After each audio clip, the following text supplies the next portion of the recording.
నమస్తే. విజయసాయిరెడ్డి కొత్త పార్టీ వెనుక అసలు కథ.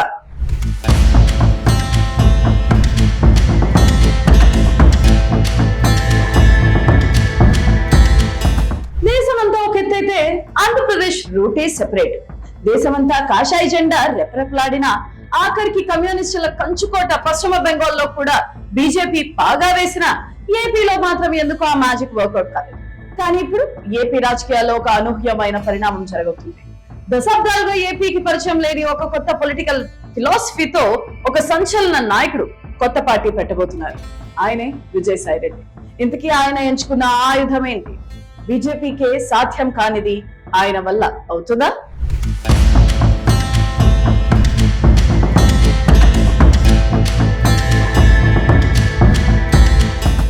అసలు విజయసాయిరెడ్డి మాస్టర్ ప్లాన్ ఏంటో తెలిసే ముందు మన ఏపీ పొలిటికల్ డిఎన్ఏ గురించి తెలుసుకోవాలి. దశాబ్దాల క్రితం ఉమ్మడి మద్రాస్ రాష్ట్రంతో కలిసి ఉన్నప్పటి నుంచే ఏపీకి ఒక ప్రత్యేకమైన రాజకీయ శైలి ఉంది.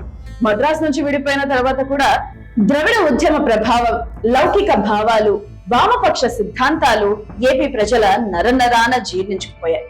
అందుకే ఒకప్పుడు ఏపీలో కమ్యూనిస్టులు బలంగా ఉండేవారు. ఆ తర్వాత కాంగ్రెస్, దానికి ప్రత్యామ్నాయంగా వచ్చిన టీడీపీ, ఆ తర్వాత పుట్టిన వైసీపీ, ఇలా ఏ పార్టీ అయినా సెక్యులర్ పోకడలకే పెద్ద పీట వేస్తూ వచ్చాయి. ప్రజలు కూడా వారికి బ్రహ్మరథం పట్టారు.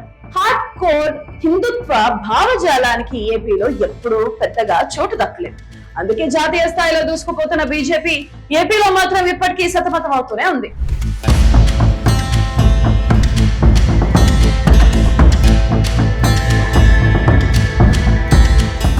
సరిగ్గా ఇక్కడే వచ్చింది అసలు ట్విస్ట్. తన రాజకీయ జీవితానికి ఒక కొత్త భూమికను వెతుక్కుంటున్న విజయసాయిరెడ్డి అనివార్యంగా ఒక కొత్త పార్టీని స్థాపిస్తున్నారు. ఆయన బీజేపీలో చేరుతారని అందరూ అనుకున్నారు. కానీ ఆయన సొంత పార్టీ వైపే మొగ్గు చూపారు.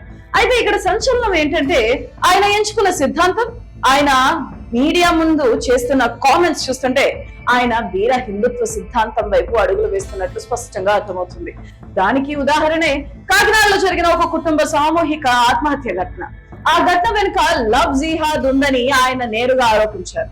అంతేకాదు ఓటు బ్యాంకు రాజకీయాల కోసమే అధికార టీడీపీ, విపక్ష వైసీపీకి ఈ విషయంపై నోరెత్తడం లేదని తీవ్రంగా విమర్శించారు. అంటే ఒకే దెబ్బతో రెండు ప్రధాన పార్టీలు సెక్యులర్ ఇమేజ్ ని టార్గెట్ చేస్తూ హిందూ నినాదాన్ని బలంగా వినిపించారు.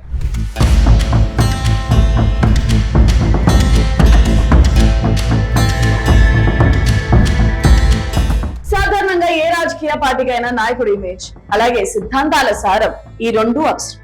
అయితే ఈ విషయంలో విజయసాయిరెడ్డి పొలిటికల్ గ్లామర్ ని నమ్ముకోకుండా పూర్తిగా ఎమోషనల్ ఫిలాసఫీ పైనే ఆధారపడుతున్నారని రాజకీయ విశ్లేషకులు భావిస్తున్నారు. ఉత్తరాది రాష్ట్రాల్లో బీజేపీకి అఖండ విజయాలను కట్టబెట్టిన హార్డ్ కోర్ హిందుత్వ అనే ఎమోషన్ ని తీసుకొచ్చిన ఏపీలో తన కొత్త పార్టీకి తిరుగులేని పునాది వేయాలని ఆయన మాస్టర్స్ గా చికిస్తున్నారా అనే చర్చ ఇప్పుడు రాజకీయ వర్గాల్లో హాట్ టాపిక్ గా మారింది.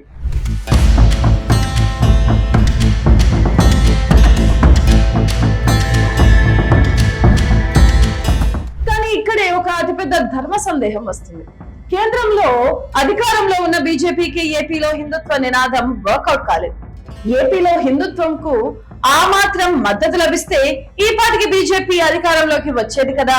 మరి సాక్షాత్తు జాతీయ పార్టీలకే సాధ్యం కానిది విజయసాయిరెడ్డి పెడుతున్న కొత్త పార్టీ వల్ల అవుతుందా? ఏపీలో ఈ ఫిలాసఫీకి ఎంత మేరకు ఆదరణ లభిస్తుంది?